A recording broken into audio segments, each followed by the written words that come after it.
ഇന്ന് ഞങ്ങളെല്ലാവരും കൂടി പോകുന്ന ഒരു സിനിമ കാണാം, ലോക.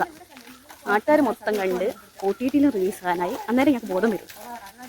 സാറില്ല അല്ല, മുത്തശ്ശൻ്റെ കൂട്ടുകാരൻ ഞാൻ മാത്രമല്ല, കൂടെ കുറച്ച് ആൾക്കാർ കൂടി ഉണ്ട്. ഞാൻ കാണിച്ചു തരാം.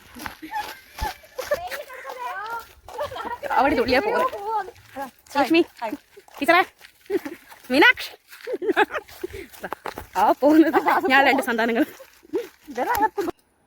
പിന്നെ വേറെ വാഹനമൊന്നും കിട്ടാത്തതുകൊണ്ട് ഞാൻ ബസ്സിലാണ് കേട്ടോ പോയത്. അല്ലാണ്ട് ലോറി പോകാൻ പറ്റില്ല എന്നല്ലേ. പിന്നെ ബസ് സ്റ്റാൻഡിലെത്തി. ബസ് സ്റ്റാൻഡിൽ എന്തെന്നുണ്ടാകുക, നിറച്ചും ബസ് ഉണ്ടാവും. പിന്നെ അവിടെ നിന്ന് കുറച്ചുണ്ട് തിയേറ്ററിലേക്ക് നടക്കാൻ. അങ്ങനെ നടന്ന് ഇതാ എത്തി. കണ്ടില്ലേ, ഇതൊക്കെ ആരാ? ഇതല്ല, ഇവരൊന്നും ഞങ്ങളോട് വന്നല്ല കേട്ടോ.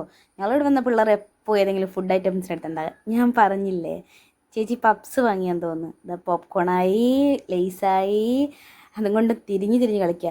സത്യം പറയാൻ ചില തിയേറ്ററിൽ ഇങ്ങനെ തിന്നുകൊണ്ടിരിക്കുന്ന ഞാൾ മാത്രമേ ഉള്ളൂ. അതും സിനിമ തുടങ്ങുന്നതിൻ്റെ മുന്നിട്ട്.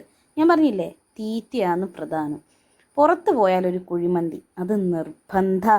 തറവാട്ടിൽ അത് നിർബന്ധമാണെന്ന്. പിന്നെ സ്കൂൾ വിട്ട് വരിക്ക് കുട്ടികൾ ഇറങ്ങുന്ന പോലെ ഈ ഓട്ടോ എന്ന് ഇറങ്ങുന്നത് ഒരു പാർക്കിലേക്ക് പോയതാണ്. കണ്ടില്ലേ, 1 2 3. ഇവള് താഴെയാന്ന് തോന്നിയിരുന്നത്. എനിക്ക് തോന്നുന്നത് അങ്ങനെയാണ്. അവിടെ നിന്ന് ഇങ്ങനെ ഇതാ കാലൊക്കെ കുടുങ്ങി.